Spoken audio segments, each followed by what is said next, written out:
Mabuhay teammates, ito ang Basketball Universe at ako si Bill Velasco. Hi, I'm Coach Chico Lanete, head coach of the Lyceum Pirates Junior. Shout out to Basketball Universe PHL. Ang bahaging ito ay hatid sa inyo ng Smart Sports. Matatawag nating accidental legend si Coach Chico Lanete ng Lyceum of the Philippines University dito sa Cavite dahil hindi inaasahan na maging basketball player siya at magkaroon siya ng mahaba at matagumpay na career. Incident lang na napasama lang ako kasi nung time na yun na umuwi ako from galing school, bago kasi pumasok sa compound, yung bungad nung street na yun, it's parang restaurant. So nung tumawid ako doon pababa na doon sa compound, nandun nagmi-meeting yung mga organizer. So accidentally lang na tinawag nila ako. Sabi nila sa akin, "Chico, gusto mo ba mag-try out kasi merong isang coach from Zamboanga na magpapa-try out bukas." Napadaan ka lang. Napadaan lang ako. Sabi ko, sige. Nung nakita ko yung anong lineup, lahat naka-typewritten. Ako lang yung naka-ballpen. So, siningit lang ako noon. So, kinabukasan, nandun ako sa tryout. Luckily, dalawa lang kami ang nakuha. Ako pa rin nakuha. At nung nakatikim na siya ng buhay sa Manila bilang isang varsity player, nagdalawang isip pa siya. Summer. So, walang student, walang practice, tao. walang tao. Nasa dorm lang kami. So, one time, uso pa yung phone booth. So, pumunta ako ng school. Tumawag ako sa mga teammates ko sa Zamboanga. Sabi ko, siguro gusto ko nang umuwi kasi na-homesick ako kasi wala nga akong makausap, wala kaming kabanding dito. Sabi sa akin ng mga teammates ko, Chick, yung isang paa mo, nandyan na. Maraming players na gustong pumunta na mag-try out. Ikaw, direct kang kinuha. So, tiyagain mo na lang. Chris goes the other way to Chico, and Lanete hurries the three. Fajardo looking to impose his will. 14 to shoot. Lanete puts it up. Bang!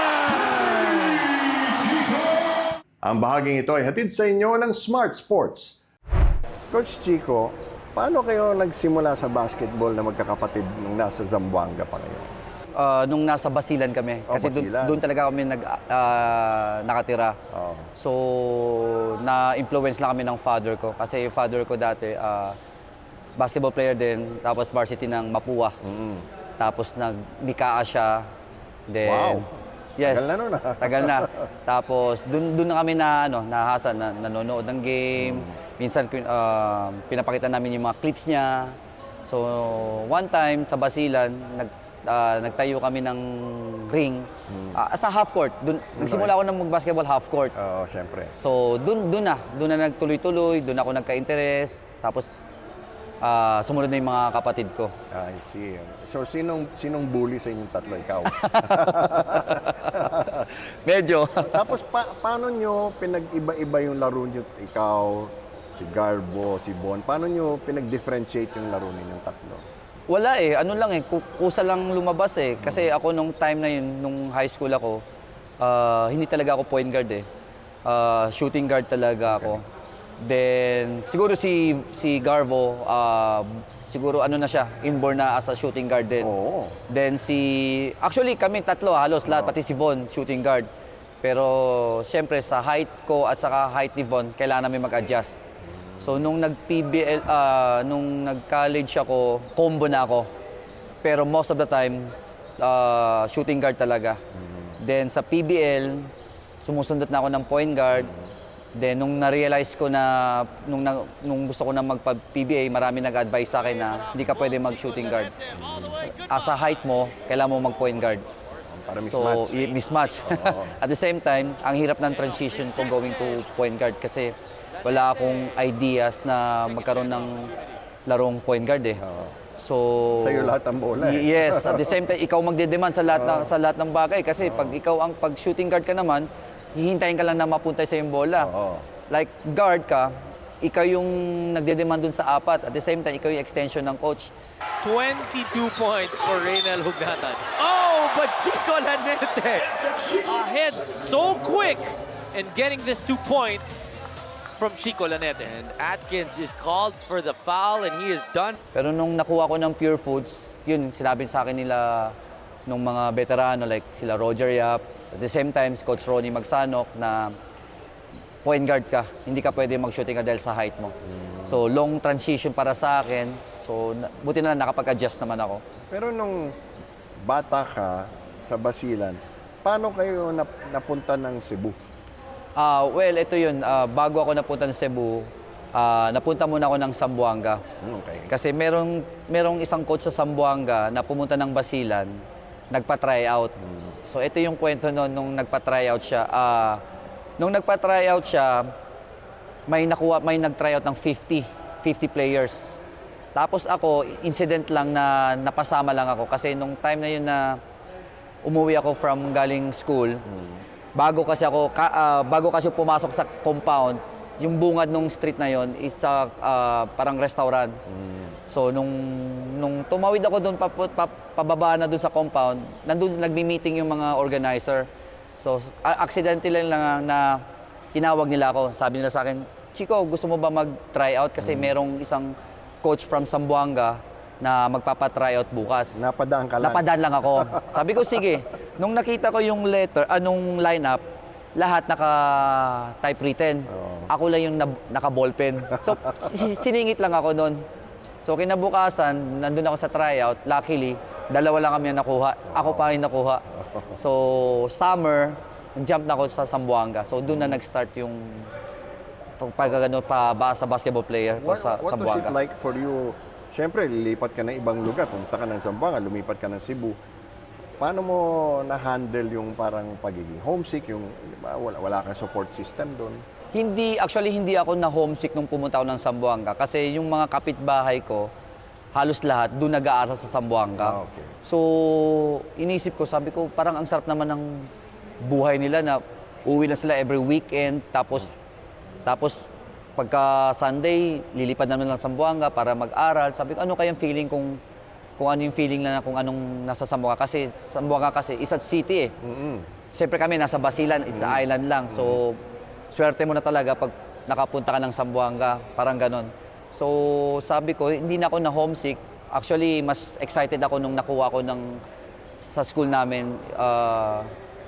Yung transition ko, kumbaga madali na lang dahil into basketball pa rin eh. Okay, so sa Cebu naman? Actually, hindi ako nag-Cebu. Sibon yun. Sibon yun, nag-Cebu. Pero nagkahiwa-hiwalay kayo? Hiwalay kami. Okay. Pero nung nasa Manila na ako, tsaka nag-Cebu si Von. Okay. Tapos, nung nasa Manila na ako, si Garbo naman, nakuha siya, na-discover siya sa palaro. So, one time, merong... Yan ay San Beda. Yes, kasi merong alumni na San Ang dami kinukuha Beda. na San Beda sa Yes, palaro oo nga eh. Ganun talaga ang ano ng San Beda. So, meron akong kaibigan na alumni ng San Beda. So, one time tumawag siya sa akin. Tinanong niya ako kung kaano-ano ko daw itong Lanete from Zamboanga. Sabi ko, bunso kong kapatid. Tapos sabi niya, gusto mo kunin natin from Beda? Sabi ko, sige, okay. So, doon na nag-start din yung transition ni Garbo. Okay. Ikaw naman, you enjoyed basketball. Kailan mo naisip na pwedeng maging career ng basketball? Actually, Bill, hindi ko naisip yun eh. Ang gusto ko lang is maglaro lang talaga ng maglaro. Actually, nung nasa Zamboanga ako, hindi ko inisip na mangarap na magpunta ng Manila, magpumunta ng PBA. Ang akin lang is, ina-enjoy ko lang yung basketball ko eh. So, yun lang. Laro lang ako ng laro. At the same time, aral din. Bakit mo na-enjoy yung basketball masyado? Kasi nakikita ko sa mga teammates ko, sa mga kaibigan ko na naglalaro. At the same time, nakakuha rin ako ng scholarship. So, kumbaga yun na lang ginagamit ko para makalibre ako ng tuition. Okay. So, habang doon, tapos at the same time, yung mga, alam niyo, mga ligang labas, yeah. kahit pa paano, nagkakaalawan. So, doon ko na-enjoy. Nagulat ka ba nung nakapasok ka sa PBA? Yes, nagulat ako. Kasi alam mo rin yung story ko rin dyan, nung napunta ako ng Lyceum, wala akong idea sa NCAA at sa UAP. Wala ang nag-advise sa akin. Okay. Sino kasama mo sa Manila? Nung pumunta ako ng Manila, dalawa kaming nakuha. So, si ano yun eh, Ariel Lozano, wala na, hindi siya nag-stop na siya maglaro. So, dalawa lang kami napunta ng Lyceum. Tapos, actually nga, nung pagpunta ko ng Lyceum, na homesick. Doon ako na homesick. Kasi, nagkataon na pa-summer na kasi. So wala kaming kilala sa Lyceum, hindi ko pa ka-close yung mga teammates ko dati, like sila Gary David. No, sinagari. Oh. Hindi ko pa sila ka-close noon. So one time, summer. So walang student, walang practice, tao. walang tao. Nasa dorm lang kami. So one time, uso pa yung phone booth. So pumunta ako ng school, tumawag ako sa mga teammates ko sa Zamboanga. Sabi ko, siguro gusto ko nang umuwi. Kasi na-homesick ako kasi wala nga akong makausap, wala kaming kabanding dito.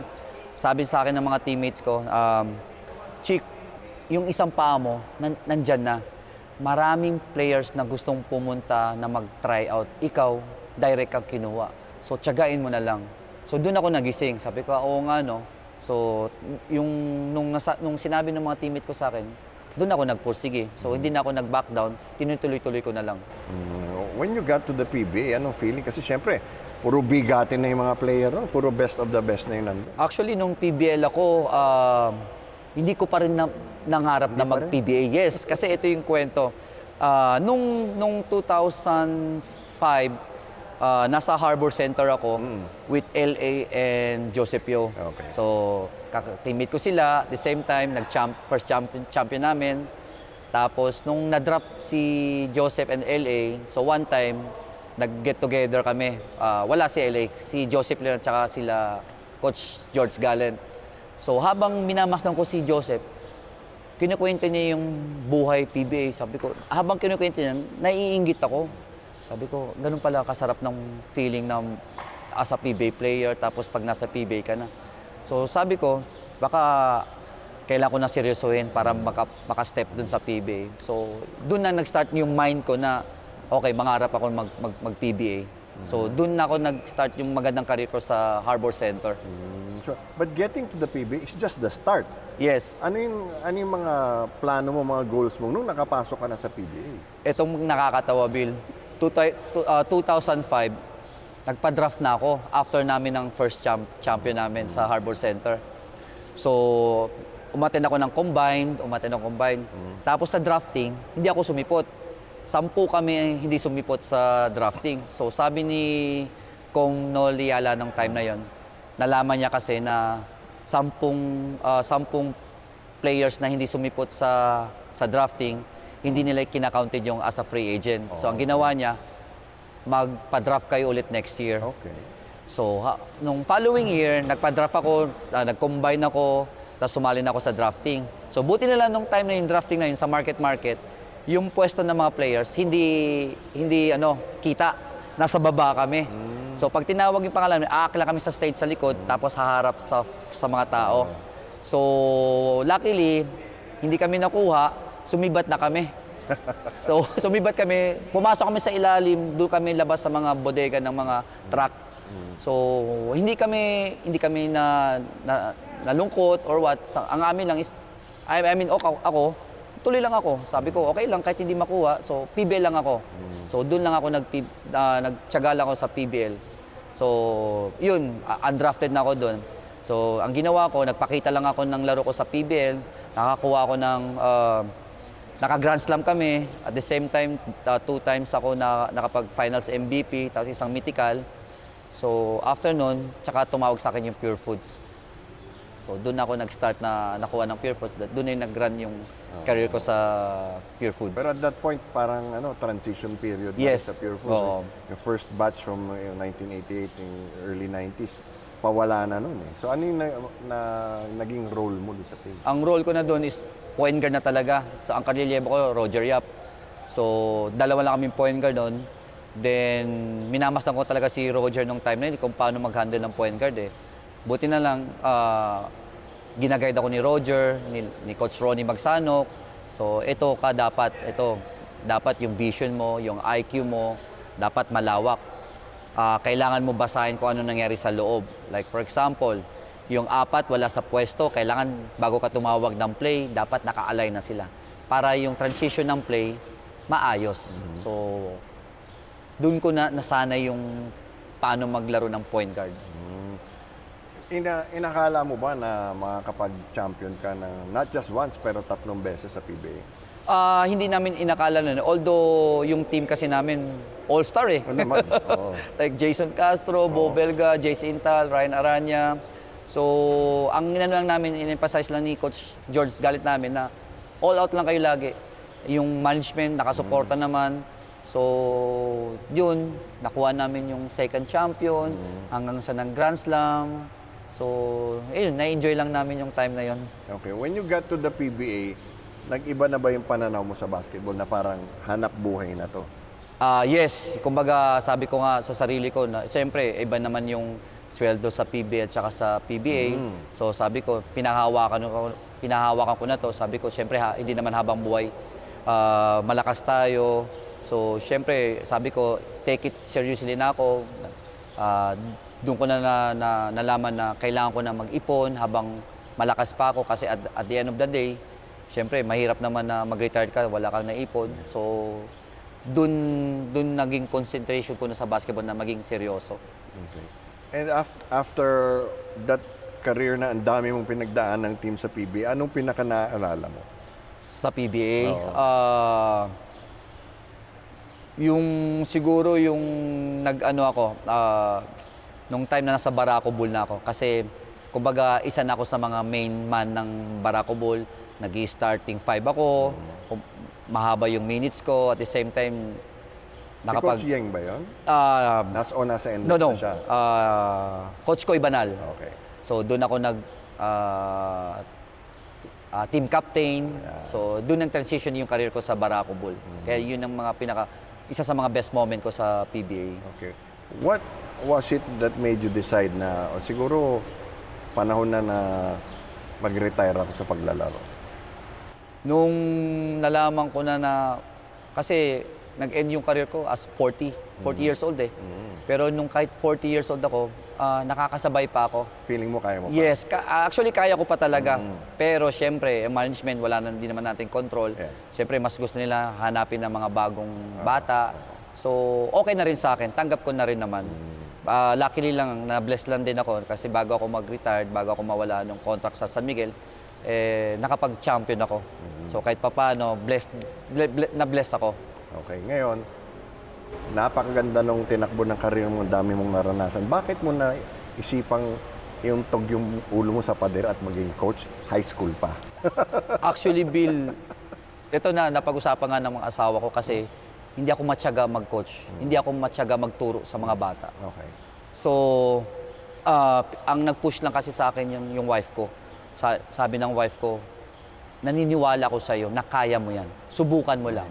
Sabi sa akin, kung gusto mo unang masubok, magtayo ka ng camp.